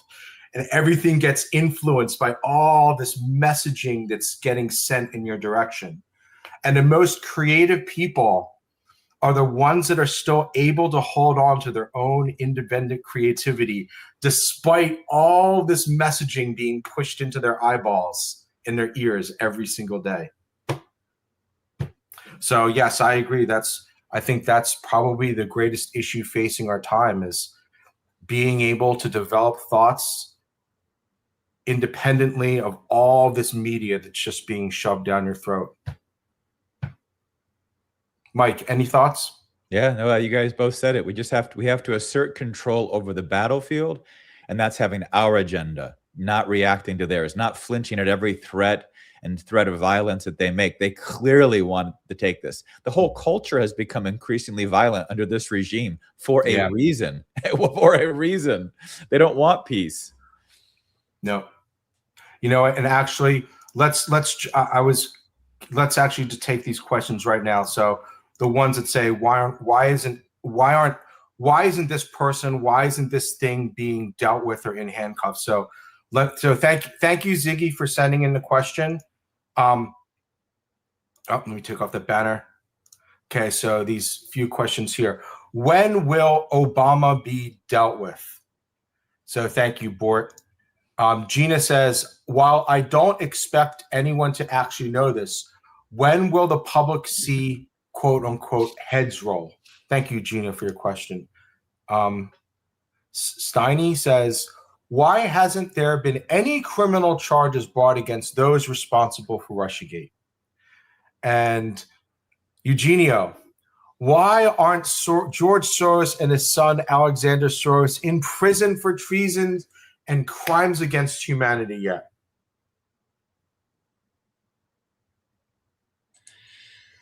It's because people assume that by winning the election, somehow you won the war against the entire infiltration of our country. You know, you got to understand the scope of this. Let's take George Soros and Alexander Soros as an example.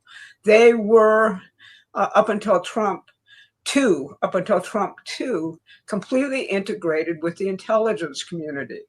They get a pass because, you know, basically they're part of the overall foreign policy of the United States of America. They're considered to be an asset of the United States of America. That's what shutting down USAID, which was done by the Trump administration, and trying to shut down the National Endowment for Democracy was all about.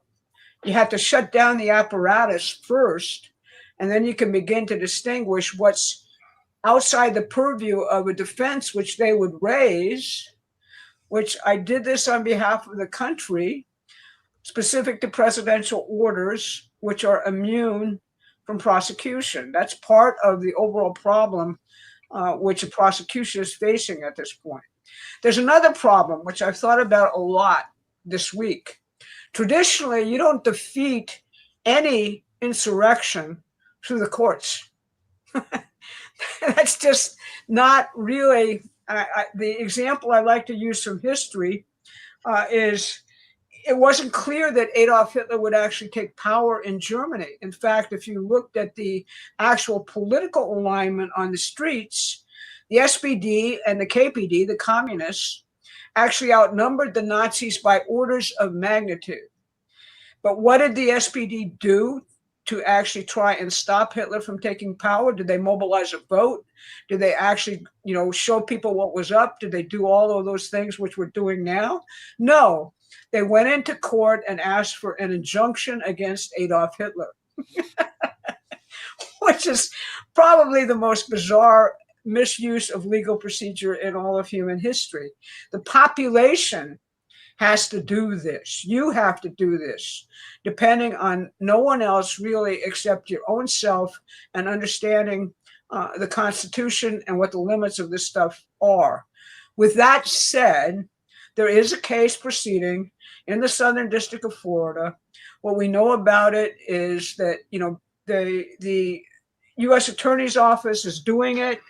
The young assistant U.S. attorneys who were supposed to be in charge of it are, you know, trying to flake out, like much of the Justice Department lawyers try to do at this point, given their preposterous legal education. And what Trump has done is send down Joseph DeChenova and his wife, Victoria Tenzing, who knows where all of the bodies are buried in the Justice Department, because she used to head the key office there in terms of international law, to sort of lead the prosecutors in actually bringing this case into some form of trial. And I actually believe that this is going to go forward at this point, and it's a very interesting move to actually get that done. Todd Blanche becoming Attorney General has also become a very defining fight because Trump is appointing him attorney general at this point in terms of the Congress and everything else pushing this stuff forward. And, despite everything I said about the Epstein files and Pam Bondi, I do want to tell you that Pam Bondi didn't necessarily do a bad job. I'm sure that X will essentially say, "You're crazy, Barbara. What are you talking about?" But those cases didn't actually suddenly emerge when Todd Blanche took over and suddenly started indicting people. That was a long process, which is what it takes to build a legal case, which is why I'm telling you that legal remedies aren't necessarily where you want to go here in terms of where we have to go. Obviously it's attractive. People like trials. They like, actually watching court TV and all this other stuff. It's a great way of actually getting entertained by stuff. But at the same time, elections and getting the right people in the legislature is the critical aspect of this thing right now. It's not the courts.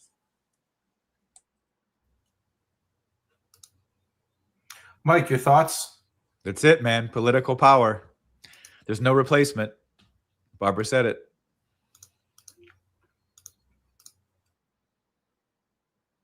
Thank you, Barbara, and thank you, Mike. Thank you to everyone that's tuning in.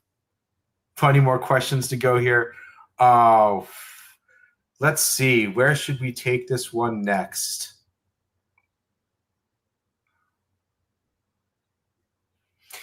Let's see. The thing is, though, it's like we've kind of like touched on all these questions already. So at this point, it's like, okay, how about this? Let's go to data centers, because that is a question that is definitely still very prevalent at the moment. So Mary says, what is the function of all of the data centers? Why do they require so much water? Why would we trust Google in their part in building the centers? Thank you, Mary, for your question. This issue of data center growth has definitely been pushed into the front and center of national stage. Yeah, I can jump on that, and then Barbara can follow me up. Look, I think there's is that the only question, Adam? Did I jump in too early? No, you're good. I only have one on data centers. Okay. So, look, I think there's a number of things. It's clear that this whole the data center AI comes out of Silicon Valley. There's very little to trust about a lot of these institutions, the way they've run the social media process, what they've run with social control, what they did with the censorship, how they were backdoors to the intelligence community. All of that's true. All of that's worth not trusting. But at the same time, there is a real viability to AI applications, but not necessarily the way that a lot of these AI firms are talking about it. So, there's a lot of this idea that we can deliver it to personal consumers, and it's going to be some big financial gain based, like social media was, broad-based consumption on every phone, every young person. The reality is that AI is probably going to be far more profitable and useful as it's integrated into the reindustrialization of the United States, because there's real applications connecting it to an industrial, robotic, and high-tech process of manufacturing, of logistics. So there's real benefit to these kinds of advancements. It's always a double-edged sword. How do you apply it? Do you apply it towards social control, which has been the IC Silicon Valley, modus operandi for 25, 40, 30 years? Or is it going to be applied towards a new reindustrialized United States? And there are certainly very clear aspects of Trump, of the J.D. Vance, of this new Republican Party who see that. They're building up the industrial firms. They're broadening out the defense contractor base with new firms who are looking to apply these things to integrate it into real manufacturing and production to increase the kind of broad-based wealth of the country. Now, that said, how we deal with data centers is something that we've got to think through as a country. Doing it in big farmland areas doesn't make a lot of sense. There was a proposal to do it in Buick City up in Flint, which was prior to River Rouge, where Ford did the largest factory at the time. It was Buick City up in Flint. That was the massive start to finish, raw material to finish automotive product in one plant. Now, that's been laid waste for a long time. and there was a proposal to put data centers there. Now Flint just knocked it out. Like, to me, it makes a lot more sense to put them into brownfields where you have connected water and power supply than to do it into open farmlands. Much like power centers should be integrated into city centers and industry, not just, solar panels all over our cornfields. So I think we've got to think this thing through. I think that there's plays on both sides. As Barbara's pointed out, maybe she wants to go into more depth today. There's clearly other aspects. There was a lot of propaganda push from Russian news networks to target our fracking industry. 15, 20 years ago, they really tried to undercut the idea of fracking. They got the whole left in America to be anti-fracking, even though that's what's created all of this natural gas that these green environmentalists have been obsessed with. The same thing is true today with China, because there is a real race for AI. That's real, and largely because China sees it. China knows it even maybe better than a lot of Americans, that this AI is going to be a boon towards their manufacturing and productive sector. And they sought to have almost global control of that. And so I think the question is reindustrializing, thinking about how we use these AI data centers. And even as Trump said, making sure that these AI companies are, one, treated like pharmaceutical companies. You can't just release these new models. We have to know what they're actually going to be doing, what kind of effect they have. They can lead to things like suicide with children. We've had clear indications of that. So how these things are working, besides obviously bigger espionage or kind of disruptions that they might create. So we've got to regulate it. We might have to integrate it, but we have to be smart about it. It's a double-edged sword. We can't become anti-technology, but we can't allow the model of Silicon Valley and social control to continue to dominate the way we let these companies become big, major firms in the United States. And I think that's a political question. It's a question of political power. And it's the kind of challenge that self-government creates, because we can just either hand it to the experts and be ruled by oligarchy, or if we're going to deal with it, we've got to deal with it in a smart way and not just react, because there are certain forces that want to kind of control our reaction. They want us to react and shut this thing down, and we've got to be smart about it. So that's kind of how I think about it. Yeah, I had pointed out, I think last week or so, that Kevin O'Leary, who's famous from TV, is actually building a data center in Utah, and started getting all sorts of strange, stuff that he wasn't doing in terms of zoning and everything else, and big attacks on him. And he hired a firm to actually track out where all this was coming from. And unsurprisingly, he proved that it was coming from China. Which makes a whole lot of sense. Okay, we're in a race as to who is going to actually develop the useful aspects of this first and foremost.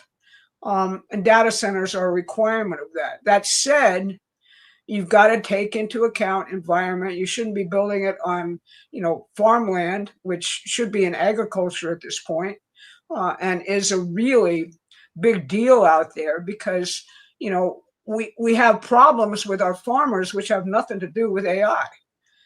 We have problems with farmers which are generational, which Trump is trying to solve by making sure the farms stay in the family. But as Trump got questioned when he was in Iowa, last week, basically, who controls farming at this point? Well, it's the ag cartels, the big ag cartels. How are we going to deal with that? Isn't that more important in many respects than what happens to farmland, which may be laying fallow because the farmer can no longer afford to farm in the midst of the overall attack on farming? So you got to really look at the various economic problems as they arise and say, well, is that really the problem? Or is it something else which we really need to pay attention to? And our food supply is really kind of critical in terms of thinking about the country going forward. So that's what I'd say on that. Thank you very much, Barbara and Mike. And thank you to all of our supporters that are tuning in right now. Thank you for joining us today. All right. Next question here is we'll take some super chats here. First, Carrie says, "This shall pass, celebrate 250 years of freedom." Indeed, Carrie, thank you for joining us. We will definitely be celebrating. And Samami says, "It's fifth generation warfare, the battle for consciousness." Yes, that's really what it's. Unfortunately, is part of what this whole big experiment is definitely morphed into. How do we bend people's minds through these devices, really, almost at will? So yes, this is definitely fifth generation warfare. Thank you for tuning in. Please make sure you're subscribed to our free email newsletter. Fender just says Tim Waltz and AG Keith Ellison have been referred for healthcare fraud. And I think that just happened. And I want to give thank you, Shafe, for waiting so patiently, but I did want to take this question. Shafe says, I think you are missing the plan of Islam. Barbara and Mike, your thoughts on this one. Are we missing the plan of Islam? No, we're not missing it. Okay. I mean, you got to understand a little bit about Islam as a religion. All right. There's two sides to it. There is so-called political Islam, which was largely an invention. And, you know, some of my Muslim friends will actually get mad at me at this point, but that was actually an invention of the Arab Bureau of British Secret Intelligence for purposes of using Islam as a weapon in this whole dynamic in the Middle East to, you know, have gangs and counter gangs, you know, basically, you know, revisionist Zionism versus political Islam, the Muslim Brotherhood being the biggest example of that. And obviously, the Muslim Brotherhood and those who are looking to have a refounding of the caliphate, even Turkey wants that, okay, are looking towards proselytizing other people in the world to become adherents of Islam, or they're considered to be enemies of the religion. That is essentially what you're talking about when you talk about the plan of Islam. Most Muslims do not subscribe to this at all. So you got to be very careful here and make the distinction and figure out whether you're being, you know, pushed into something that is really not all that big a deal. And, you know, I think the last time I looked demographically, Muslims constitute about, I think, you know, 1% of the United States total in various areas of the country. They obviously have settled because of immigration patterns and family patterns and the religion and everything else. And people get freaked out about it because they think, oh my God, this group of people is here and they're not adhering to anything in the community and they haven't been absorbed into the community. That's a problem. It's a problem we face across the board in terms of immigration in our country. But, you know, in order for people to actually integrate into a culture, you got to be able to pretty much define the culture they're integrating themselves into. And if you look at our culture in the United States at this point, and you ask yourself, if I was coming here and I actually am being told you need to integrate into American culture, what would I see? Mm-hmm. What would I see? What would I see? Would I see Graham Plattner and think that I got to integrate with that? That's kind of a problem.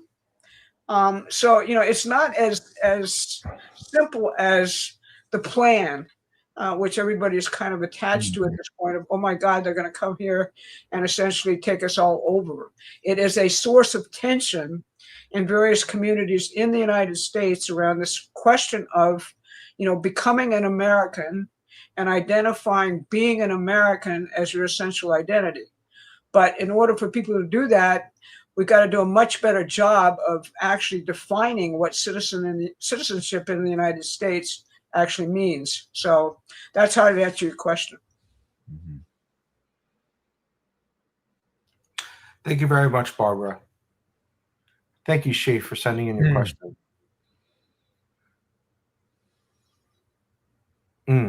Okay, we'll take it. So we have some people here trying to say something else, Barbara. I think you'll appreciate this.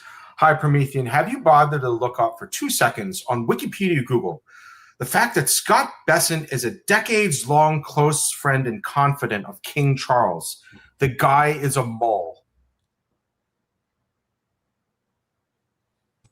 Okay. All right. He also worked for George Soros, so that should fry your brain too if you're into that kind of stuff. You know, people change. All right, and that's what people can't, who are doing your Venn diagrams of who met who, when, where, and how.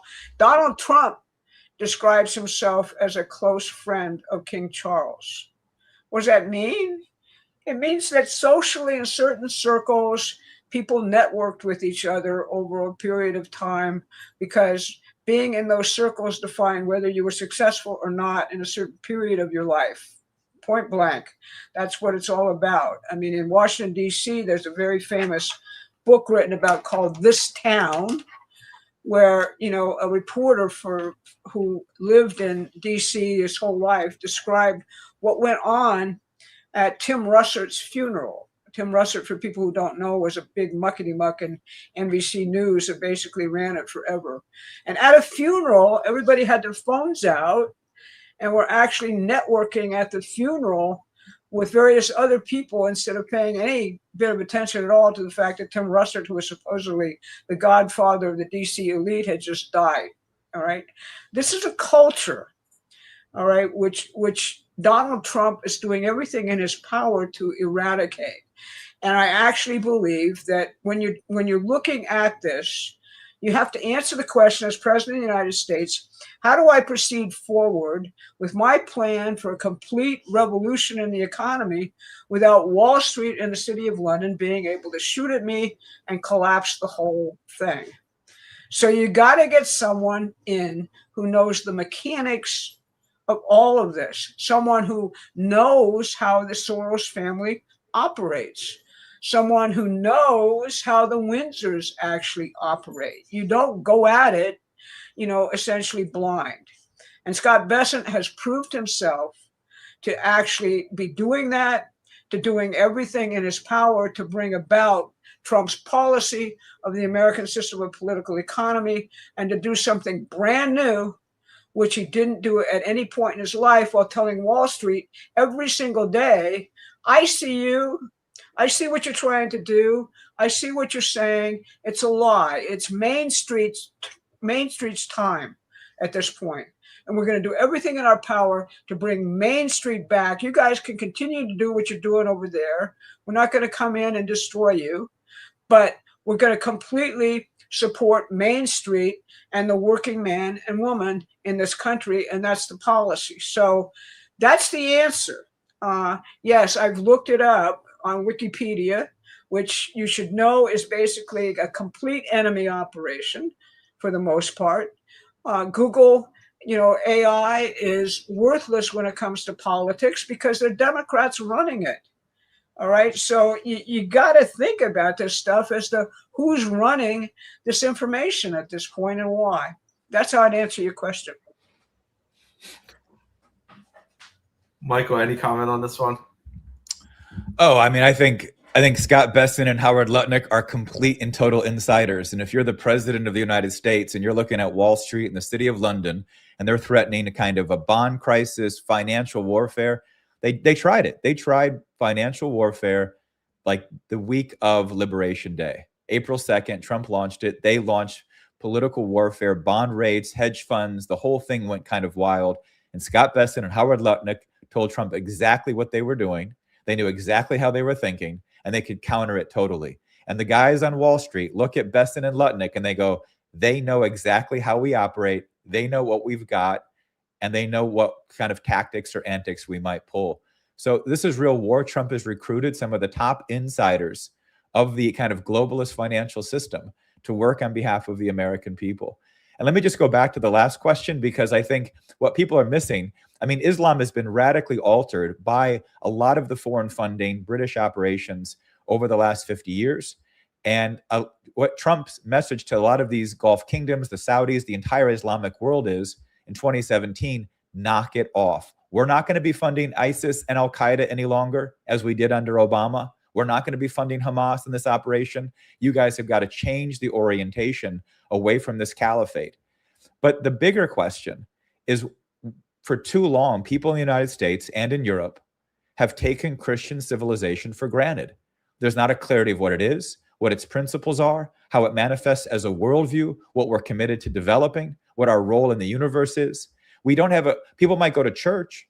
They might want to oppose the kind of cultural decadence and destruction of Hollywood and the elites, the liberal elites in this country, but we have not fortified in a theological and deeper cultural way a worldview that expresses the kind of strength and beauty and kind of power of scientific discovery that Christian civilization really means. And I think if people have a sense that that's what's needed, that's what we're doing with Promethean Action. That's what we've recognized for a long time.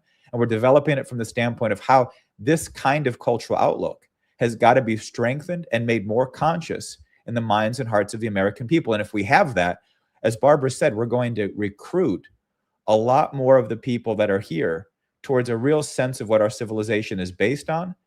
And we're going to counter probably the most insidious effects, which has been things like the rap culture, this rap music culture, this anti-American materialist kind of culture, which has recruited a lot of the immigrant communities. Parents come in hoping to maybe integrate and be part of it, but they've got their traditions and cultures. It's their children. You'll see this in France. The second, third generations have become less and less assimilated and integrated because the culture that's been promoted has largely been anti the very principles of our civilization. So the question is, are we making clear the real principles of what a Western Christian civilization represent? And I think that's what we've got. That's what Trump's looking to revive. That's why he did this big day of prayer celebration in May. This is the kind of process we've got to revive in our country. And I think that's what's happening, but we can't overlook it. If we just react, we're again doing the same thing. We're reacting to the enemy's control of the territory. We've got to reassert control of the battlefield. And that means reviving these principles in a much more coherent way. So I just wanted to say that. Thank you, Michael. Thank you, Barbara. Thank you to everyone who's tuned in today. Barbara and Michael, any last comments for the audience before we close today's show? Yeah, I had a friend who used to organize people, actually talk to them about politics, who had a sign on her desk talking to herself saying, "Don't react." And I think that's relatively important because you've got to actually skill yourself to get across what the president is actually doing, which, you know, should be a cause of optimism, and recognize that the other side of the equation is they're trying to get you completely freaked out, pessimistic, and unable to actually act within a situation. It's like, I hate to say this, but I've seen stuff in the chat about Q and the plan and all this other stuff. Well, what was that about? You don't have to do anything, folks, because it's all wrapped up. We have it wrapped up and it's got a bow tie on it and nothing bad's going to happen. Well, unfortunately, we're in a war, and that's just not the game that's being played. The big historical, you know, thing we have on our plates is we've got to walk in the footsteps of our founders. Think about that. 250 years ago, did they know how it was going to turn out? I don't think so. They signed a thing which could get them fried if they were ever deported to Britain. They would be killed, capital punishment, treason against the British realm. All right.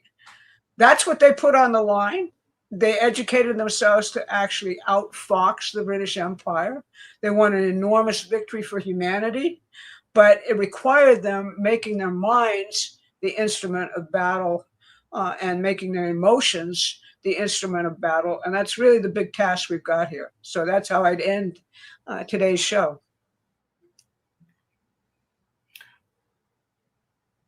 Yeah, I think that's it. I think the super chat said it. It's the battle of the mind. It's 5th generation warfare, and it's a battle for culture. And the more people can share it, I mean, Adam, you've said it a number of times. We've built this channel and built this process with people sharing and recruiting others to the dynamic. And I think that's really the key question going forward. We're going to face major, major challenges and upheavals. But if we have a sense of where we want to take the world and where we want to take our nation, then we're going to be in the driver's seat increasingly. The enemy has showed it. They're weak. All they have is violence, intimidation, and election theft. That's not going to cut it. You're not going to sell that package to a growing number of the population. But we've got to have a clear sense of our mission. Thank you, everyone. If you're interested, if anyone doesn't know this yet, if you're interested in this shirt, there's a link in the description for the America 250 collection. I have one of George Washington and Alexander Hamilton too. So you can get that link. It's in the description, America 250 collection. Everyone, thank you so much. Our next show is going to be on Saturday. So please make sure you're subscribed to the channel. And we'll be back with you live next Thursday with hopefully with Susan Kokinda this time. So thank you, everyone. We'll see you live next week.